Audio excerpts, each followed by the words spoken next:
Over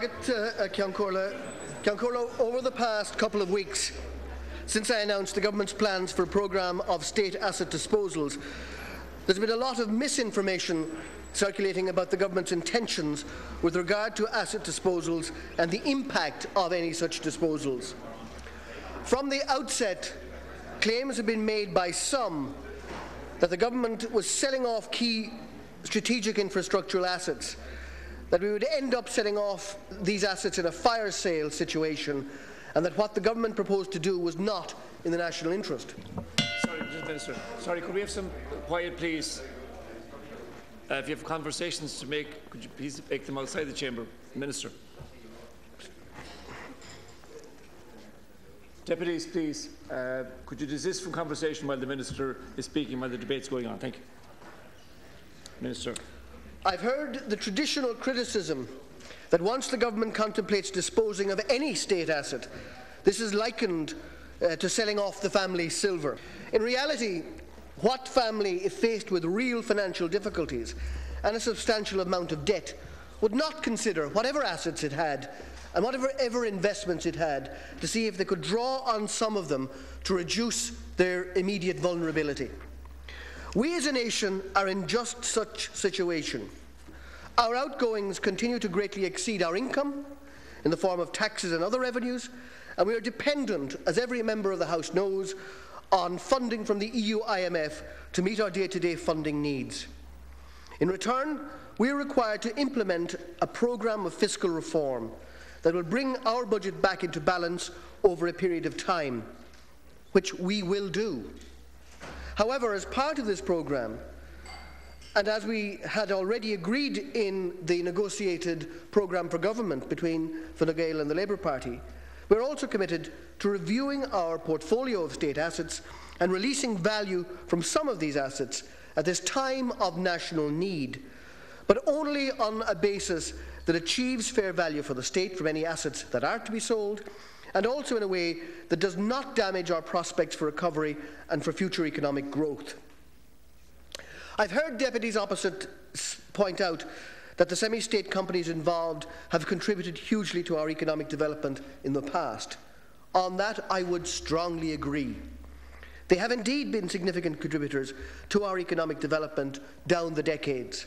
However, that is not a justification for refusing to review the contribution that these companies can now make to the future. Nor does it necessarily mean that their continuation in state ownership represents the best way forward, either for the companies themselves or for the interests of the state.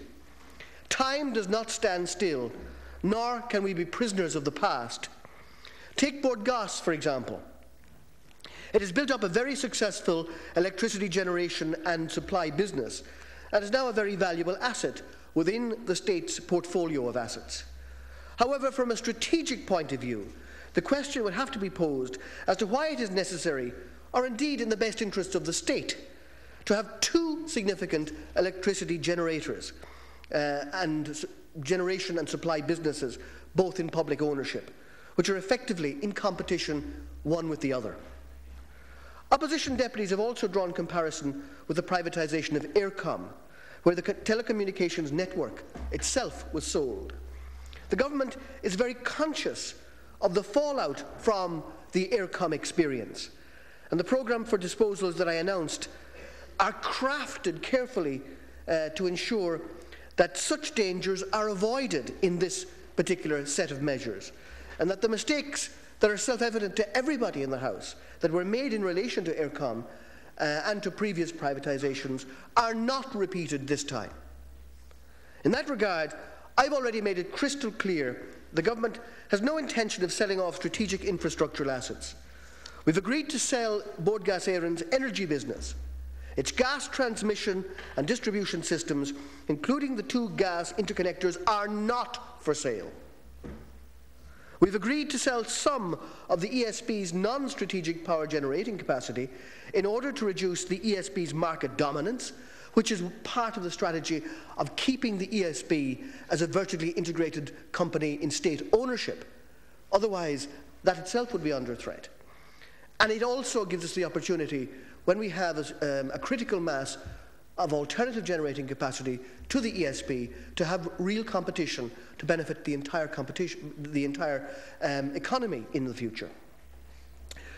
We have agreed to give consideration to the sale of some of Coilte's assets. And as I pointed out when I made these announcements, the actual decision is quite different in relation to Coilte. We will consider the options, and the evaluation of options is ongoing. The evaluation is likely to focus primarily on the harvesting rights of the Coilte forests, in other words, the trees themselves. But the land on which the forests are grown will continue to be in state ownership, which is very important. And we are only agreeable to dispose of the state's remaining stake in Aer Lingus because the remaining 25% shareholding is no longer a strategic asset, as it doesn't, I think deputies, if they were honest, would admit, enable the government to determine Aer Lingus policy in relation to commercial decisions such as the use of the Heathrow slots. Some deputies have suggested that rather than sell off these semi-state assets, we should actually invest further in these assets, in areas such as wind and wave energy, where there is potential to create significant numbers of new jobs in what are described as the emerging technological areas. Other deputies have suggested that we should go ahead with the sales, but simply keep all the money raised for reinvestment rather than use any of it to reduce the overall level of debt. These suggestions, as the deputies opposite know, are not realistic. Where would we get the funds to invest further in these assets when we don't have access to the financial markets and are wholly reliant on the EU IMF programme, even for our current funding requirements? And we have 17 billion of capital investments laid out in the capital plan. As regards the use of funds generated from the disposals, agreements have been reached after protracted negotiations with the Troika that 1/3 of the proceeds can be retained and will be available for reinvestment in the economy to help stimulate jobs and growth. This represents a significant shift in the position of the Troika, whose original position made crystal clear to us from the very first meetings we had with them after coming into office that all of the proceeds were to be used for debt reduction, as they require in other jurisdictions such as Portugal and Greece, in other programme countries. I'm satisfied that this represents a real breakthrough in our negotiations with the Troika and is a very satisfactory outcome for Ireland.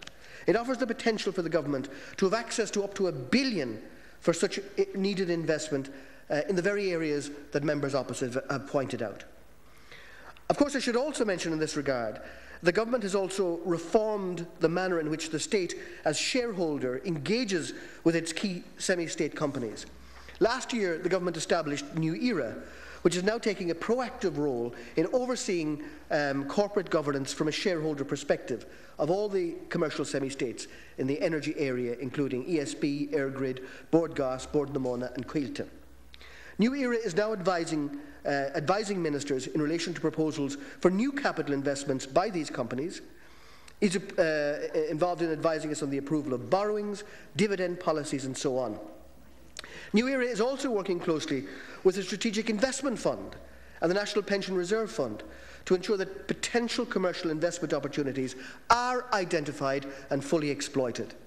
So in addition to the disposal of some of the non-strategic state assets, the government is also seeking to make the best use of the rest of the state's portfolio, which is remaining in state ownership, which includes identifying the best opportunities for investment in these sectors. As I've said earlier, there's been a lot of misinformation about the government's assets disposal plans over recent weeks, some of it ill-informed, some of it just downright mischievous. However, in fairness, I would also have to acknowledge that I've heard some legitimate concerns raised by deputies opposite in relation to some of the wider implications of the proposed asset disposals, and in particular, a number of deputies have raised concerns in the context of Coilte and its forests. Fears that have been raised about a potential lack of public access to the forests for walkers and for recreational purposes. Queries have been raised about whether the forests, if sold, would be replanted after the current crop is harvested. Questions have been raised about the impact of any disposals of Coilte's forests in terms of climate change and the climate change agenda, and the position in relation to carbon credits in particular.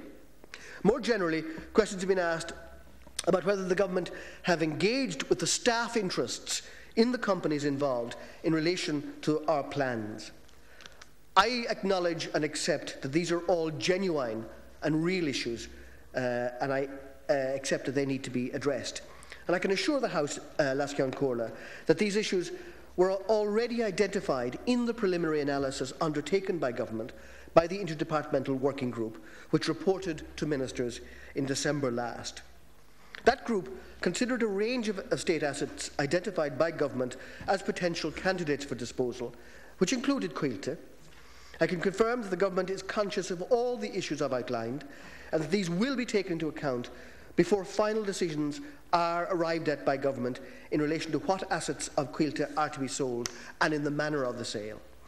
In that regard, I would point out that I've already explained the government decision with regard to Cuilta and its assets is different from that we've made in relation to Bord Gáis and the ESB, where specific decisions have been taken and announced in relation to the assets that are to be disposed of in the case of the energy companies. No definitive decisions have yet been taken in relation to Cuilta. The government has agreed that Cuilta is to be included in the asset disposal programme, but my announcement of last month indicated that further consideration had to be given to how that was to be done. I have already indicated that any disposal in the case of Cuilta is likely to focus primarily on the harvesting rights, and that that is primarily because I wanted to make it clear that there will be no question of any disposal of Cuilta's land holding. The government is determined that that should be maintained in state ownership. The final decision on how best to release value from Cuilta, and since we made our own announcements, a number of ideas have been presented to government, and all of these are being considered, and we will come back to this House with any decisions arrived at, and we can debate them again. A working group comprising my department, the Department of Agriculture, Food and the Marine, and the New Era, is currently considering this matter in some detail.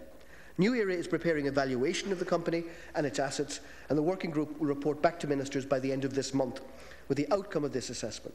Its report will also set out any policy, regulatory, legislative, corporate governance and any other financial issue which would need to be addressed in order to facilitate the disposal of Cuilta or its assets.